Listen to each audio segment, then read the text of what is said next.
All right, we now get started with In the Headlines. Just a quick look at what the papers have for us this morning. A copy of the Daily Nation. The front page is looking like that today. Not too busy, but starting with the two stories there on the header.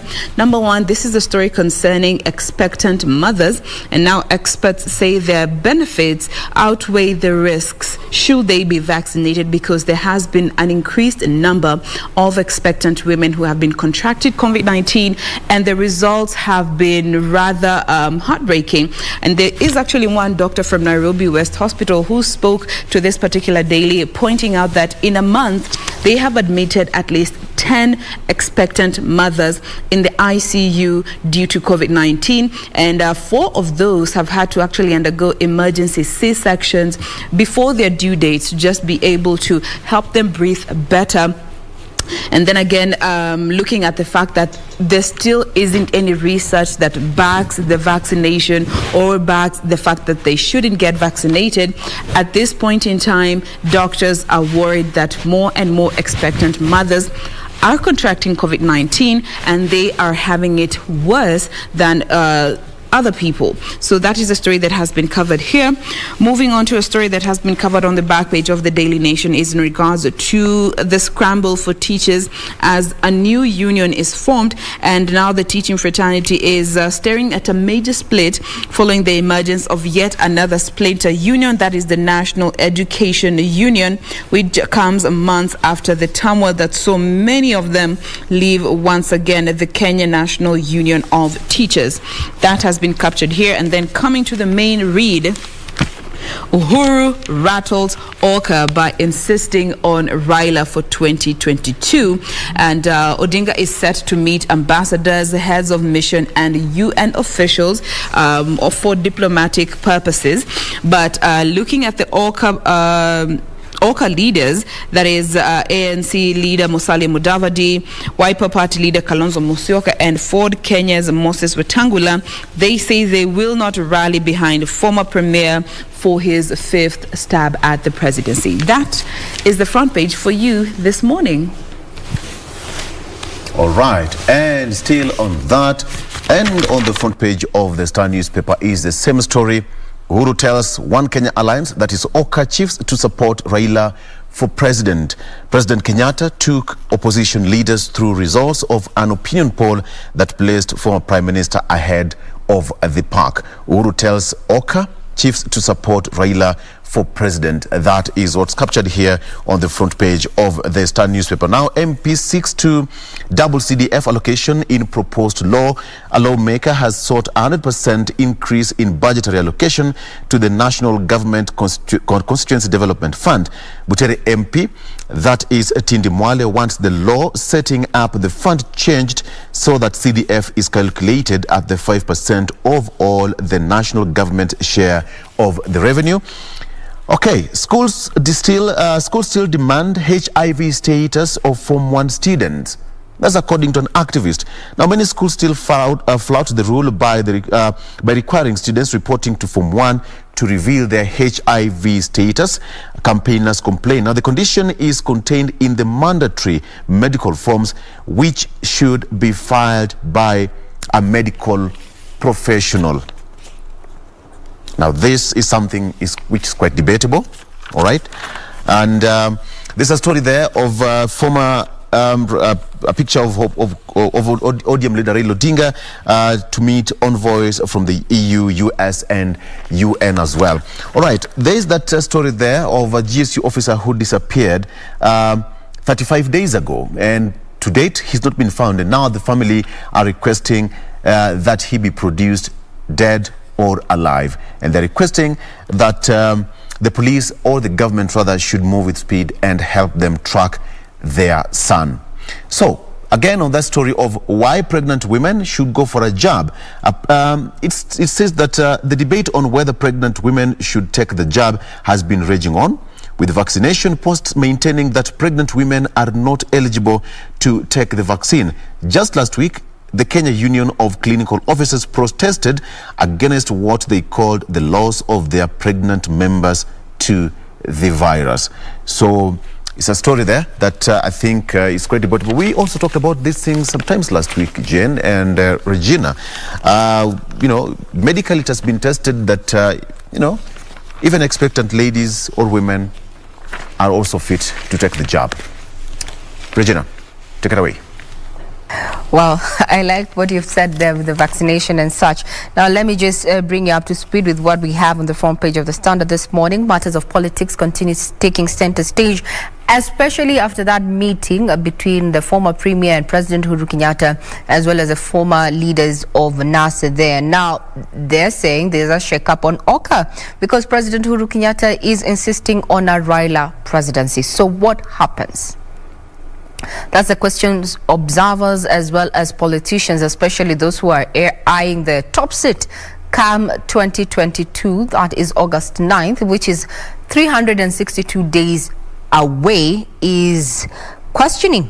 Now, the question is, or rather what the person here has quoted, and they have chosen to quote David Murathe, who is Uhuru's confidant, saying, "We are determined to have Raila get a Mandela moment.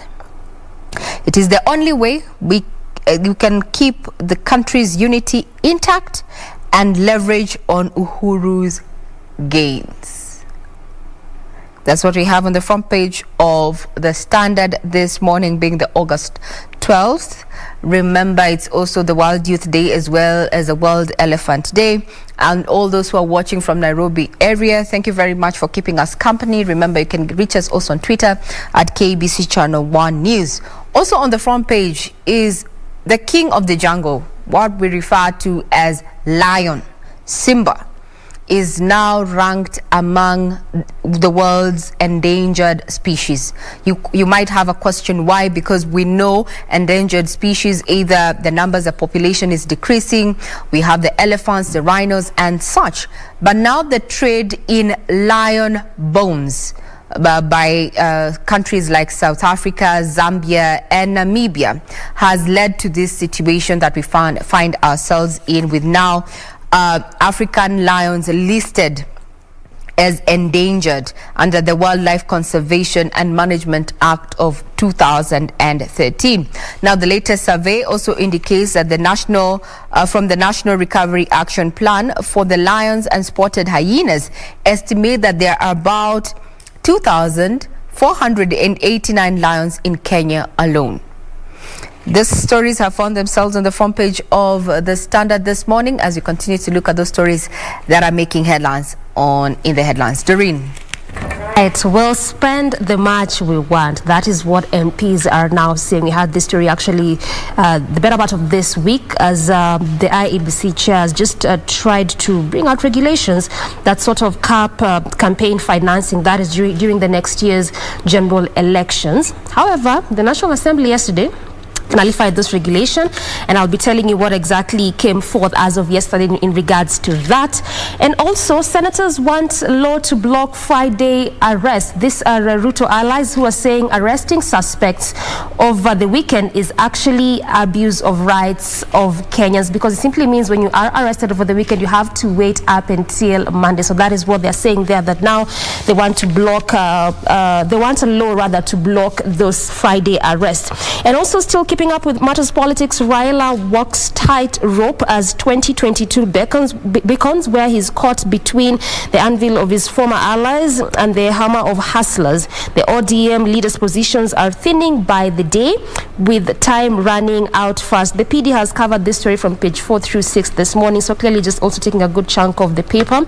And also, I'll be telling you why politicians have turned pulpits into campaign rallies. We also had this conversation sometime last week, and just trying to bring forth that whole idea of making sure that politicians, when they come to churches, they are treated as any other Kenyan. But this article just really brings out why these pulpits have turned into campaign rallies, even as we gear up towards 2022 general elections.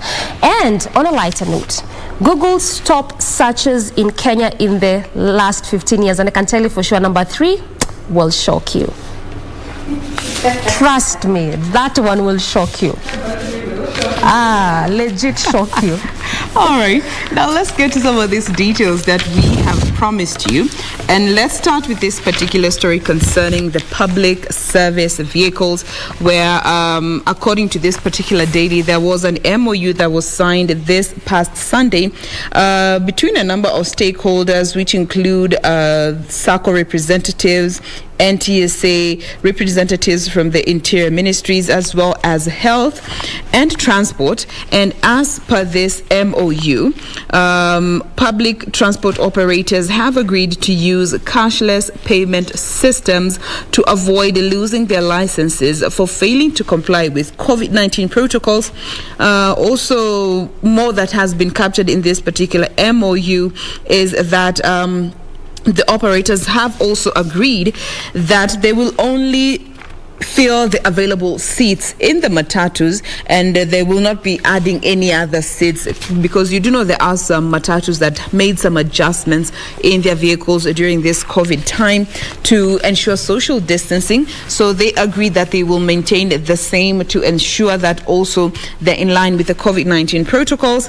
They also are supposed to ensure that everyone who is coming on board has a mask and stays with this mask throughout the journey. And in order to ensure this, there will be no eating or drinking or smoking in the vehicles to ensure that everybody is putting on their masks throughout the journey.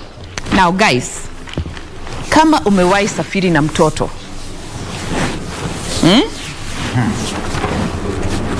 no eating, no drinking, okay, and smoking as well, to ensure compliance of COVID-19 protocols, and specifically putting on of masks throughout the journey. Are we likely to see this actually being the reality? Can I take a first job at that? Yeah.